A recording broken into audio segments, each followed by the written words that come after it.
How can your personal statements be the thing that stop you from getting where you need to get to? Or what are some weaknesses in personal statements that end up hurting your application process?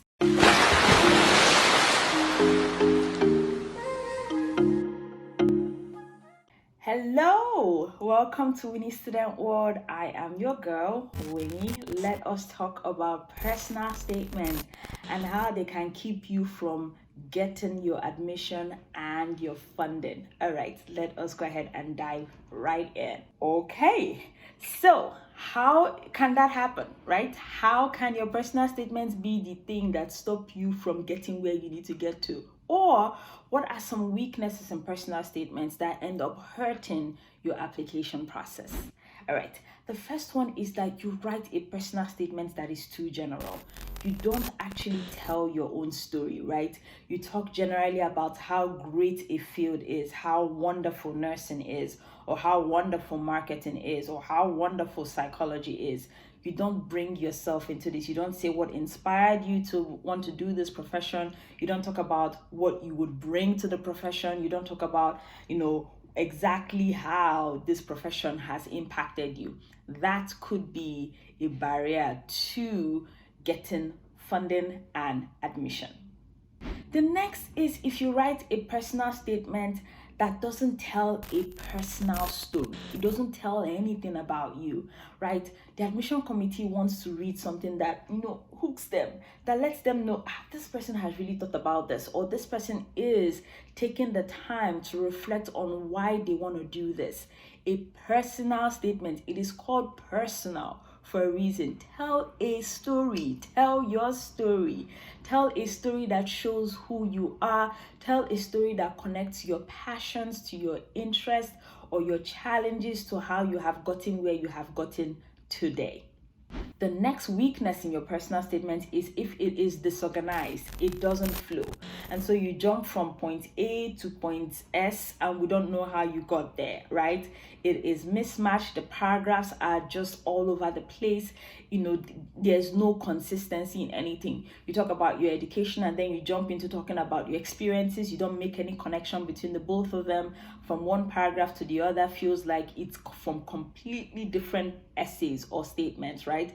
Disorganization would make the person reviewing your statement lose interest, one. It would also make them start to question your critical thinking and writing abilities, which as a graduate student, you do not want to be in that position, because critical thinking, reflection, being able to really connect ideas and opinions and thoughts together is a key requirement to be successful as a graduate student. And the admission committee is going to be looking at if you can do that from your personal statement. The next thing is poor grammar, right? Whether it's misspelling words or misusing the words or poor punctuation or no punctuation at all, like those are very big red flags. Again, it will make it difficult to follow your statement. It will turn the person reading your statement off. It will make them seriously question your ability to read and understand English. In fact, there have been people who wrote very good personal statements and the admission committee waived the English proficiency exam for them, right? They sent in their statement before they submitted the application and they read the statement and thought, there is no earthly way we would ask you to take an exam. You have a good command of English. So you don't want to be the reverse where they have waived it for you before and then they read your personal statement and tell you, you know what, you need to go and write the exam because we are not sure that you know how to speak English. You don't want to be in that category. So please, poor grammar, terrible punctuation, that's another weakness. The next is mismatched information, right?